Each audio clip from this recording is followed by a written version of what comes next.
Alright guys, let's start this one from the news happening in Kupiansk direction. As you may see on military map, Ukraine tries to cut Russian supplies towards Golubivka village, and also Ukraine tries to assault from another side. I was almost sure that Ukrainian military command wouldn't try to conduct those kind of the operations because they're very risky, and unfortunately Ukraine has losses while performing this kind of attack. But the command decided to send our guys to this bottleneck. It's very risky operation because Russians already moved a substantial amount of the forces in this area, and they're capable actually to trap Ukrainian army in attempt to cut Russian supplies towards Golubivka. So I would like to say, okay, this is the nice move, Russians will cut Russian supplies, but we don't know the outcome of this specific operation yet. What we know that Ukraine has losses because it was located, geolocated and confirmed with the drone cameras. So let me show you. So this is the interactive map from the MyCo73 analytic. Definitely Ukraine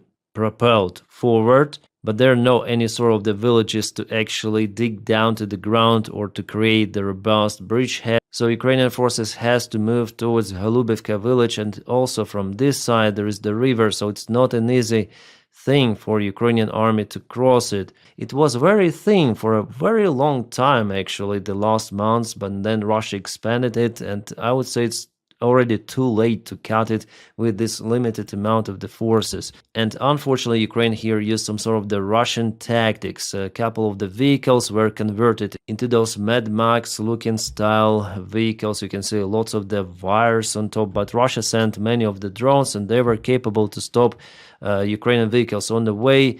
Later on the Ukrainian infantry landed, and unfortunately there were losses. I saw the full video, I cannot show you it here. I'll probably share it on my Telegram channel. So because there are no any tree lines, nothing, just open environment, there were losses for Ukraine. So after all, this attack was not successful, absolutely, and I wonder why Ukraine used the Russian tactics out here. It is vivid and evident that if you use armored vehicles to propel forward on enemy-controlled territory, by drones controlled, by infantry control, doesn't matter. You'll be targeted. It's a very good target. And it doesn't matter how you may protect those vehicles, with those hangars, with wires.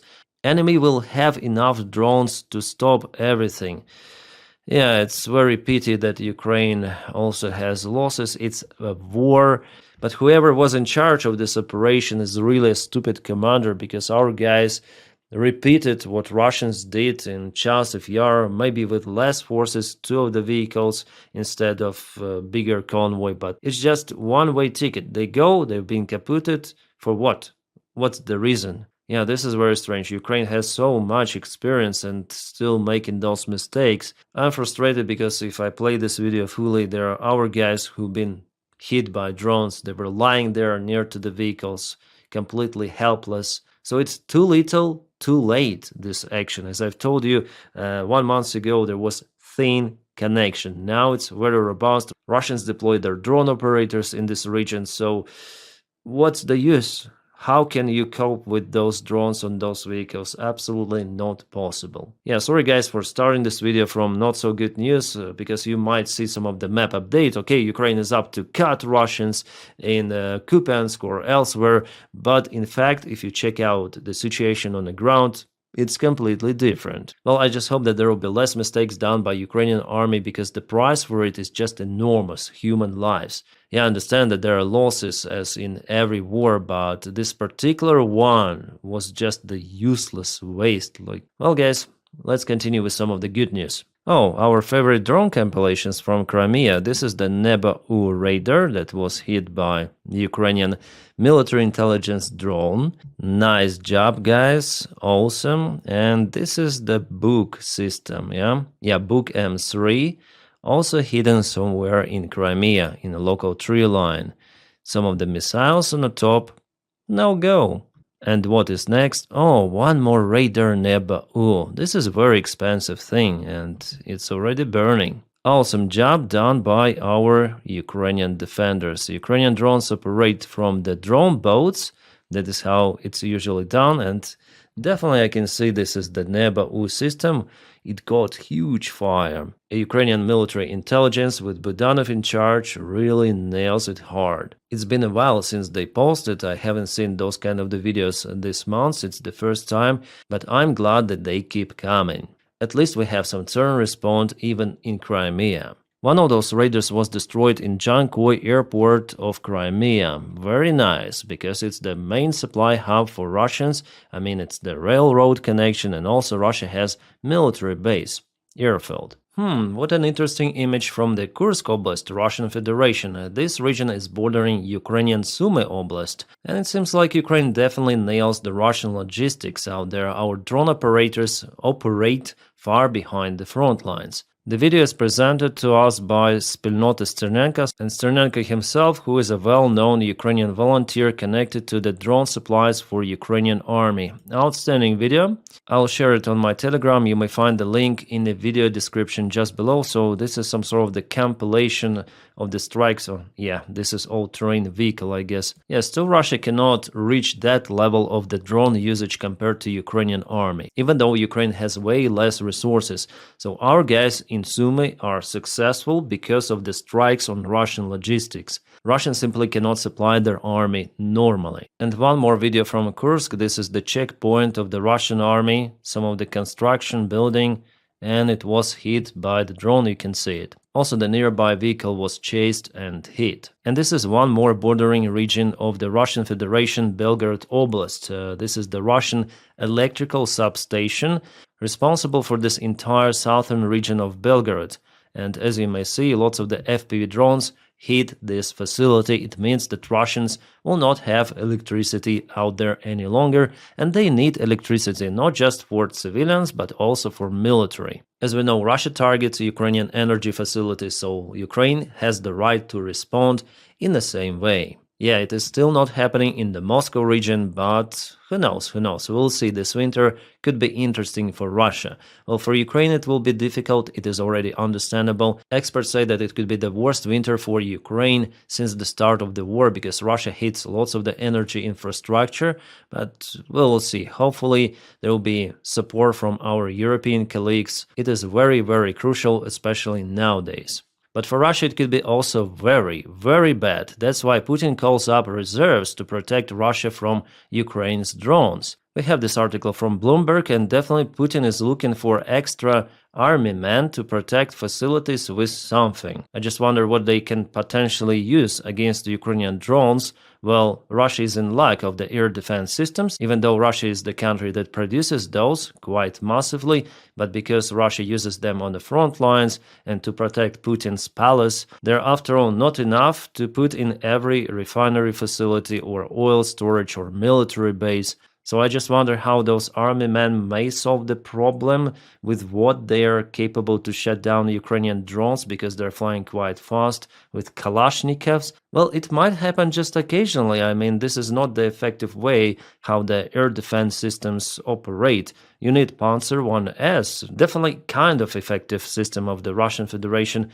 but with army men, I don't see the solution, honestly. Well, maybe as already mentioned on this channel, Russia is looking for a solution to put extra nets on some sort of the balloons and put in front of those refineries, but it's not the immediate solution. They need maybe even years to practice it, to make those balloons and nets. And knowing the result of the Ukrainian drone strikes on Russian refineries, for the last couple of months Russia lost how many? 40% of refineries? It means that Russia doesn't have lots of the time to secure those kind of the facilities. And mobilizing army men for protection, well, maybe it's the excuse to mobilize Russians in general to join the Russian army, because I know personally that Russians receive special conscription orders to go and cross-check their data in military units, and sometimes they're taken for the army. So we'll see, because logically I don't understand why they need extra army men for those facilities.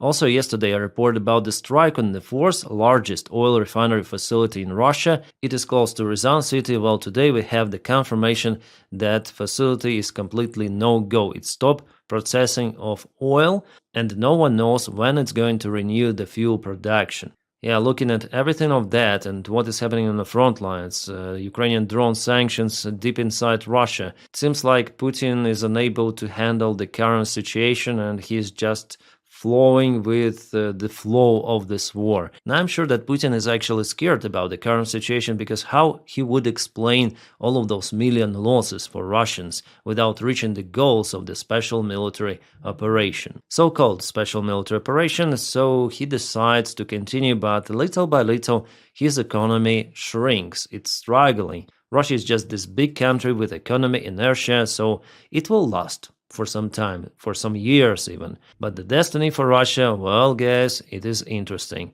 I guess it's gonna be disintegration from inside, and I'm gonna make updates about update on Russia, yeah, on situation. Then there will be the war between some of the regions of the Russian Federation, maybe Northern Caucasus, Moscovia, Udmurtia, Buryatia, and so on. I'm sure that it's gonna be like that. It's just imminent, and Putin makes it to happen sooner with this war. Now here's the video from a Ryazan refinery facility that was hit yesterday. Just a single drone strike was enough for facility to completely halt its operation. And this is the particular refinery from the close perspective. Plus, United States has applied sanctions on Russian Federation, so there is a big trouble for Russia. And Russia tries to resolve the issue at least with sanctions. That's why they sent this guy to New York, to United States of America. His surname is Dmitriev, and he is basically in charge of the economy wing of the Russian negotiation group. He is Putin's close friend, and he's already been deployed to United States, which means that Russia really takes the sanctions seriously.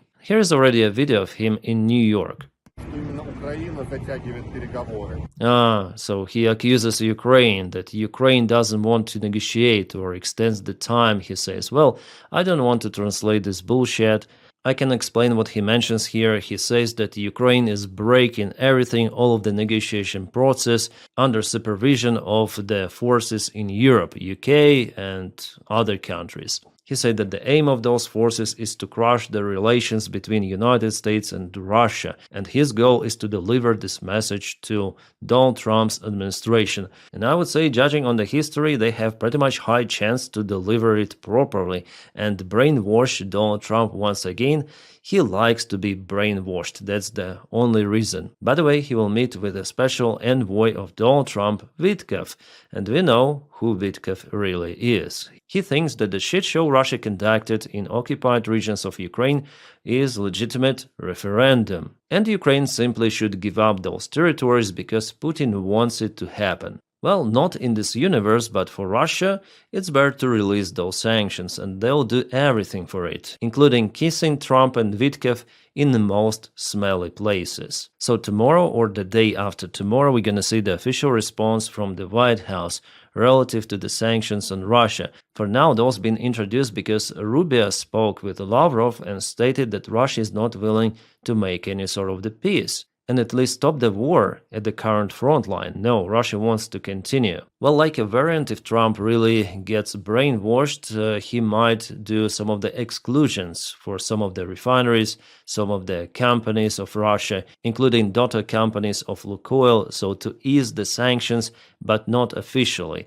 The United States already did it before some of the exclusions were introduced. That's probably the case Russians want to speak about. So for Donald Trump to keep his face, okay, I introduce sanctions on Russia, and for Russia to be able to trade more or less freely with their oil towards China, government companies, and elsewhere. We'll see. I guess Donald Trump might agree on those exceptions. I wouldn't be surprised, at least. Jabahat Orban, in his interview to Hungarian media, said that they will try to circumnavigate those sanctions applied by United States of America on Russian oil because it is the interest of Hungary. So we have really a traitor within the European Union and NATO. Hungary. But it's not forever because Orban and his party will lose the elections next year. I'm sure about it because the rating of the opposition party TISA is higher, way higher than Orban's Fidesz. What are they doing, those Russians? Oh, they're honoring the losses with the Russian Z tank. Where is it happening? Ah, there are some of the employees of the military factory who lost their lives because of the Ukrainian drone strike. And this is the facility they were working at, Zavod Plasmas, the factory which was producing some of the components for the Russian munition. Wow. And if you look closer, definitely this is the munition. This is the munition over here, yeah? Firefighter MCS Россия, and here we go. One more piece of munition. So maybe after all, it's not a surprise if you work for the Russian military facility. Expect Flamingo, because maybe it was the one, or maybe not only one, judging on the situation. Usually after the drone strikes, it's more or less a single construction, but here it was flat-lined, everything there. Kind of unusual destruction. Russians reported about the life losses of more than 10 people. All of them were working in this very peaceful facility. And again, you see the attitude. Russians with their Z symbolics, they are in sorrow for the life losses of the war criminals, definitely, because those employees were producing something to be used against other nation in other country, but Russians, they simply don't care. Do you think that they are in their mind may connect why it happened? Absolutely not. They do not understand why they suffer because of the Ukrainian drone strikes. I'm sure that most of the Russians, they do not understand that. Unfortunately, yeah, Putin is very lucky with those zombies. Alright, the situation in Zaporizhzhia nuclear power plant is getting way better. It was already connected to robust electrical supplyment, so there is no risk of the further blackouts happening in the station. The diesel generators, they did their best to supply the station for more than 1 month, I guess. It was a really tricky situation. Russians put everyone at risk, and the aim was to connect one more power line to the station to supply occupied regions of Ukraine and the Russian Federation itself. Well, luckily now it is stable. And my friends, thank you so much for supporting me on Patreon and also on membership of the channel. The link for my Patreon is in the video description just below. And as for membership, you may press somewhere button join to join the channel if you really want to support me, and if you have this opportunity. Because of your support, I'm capable to film more videos every day for you. You make this content really possible. So thank you for you very, very much. And my friends, I wish you all a peaceful sky wherever you are, and have a great time.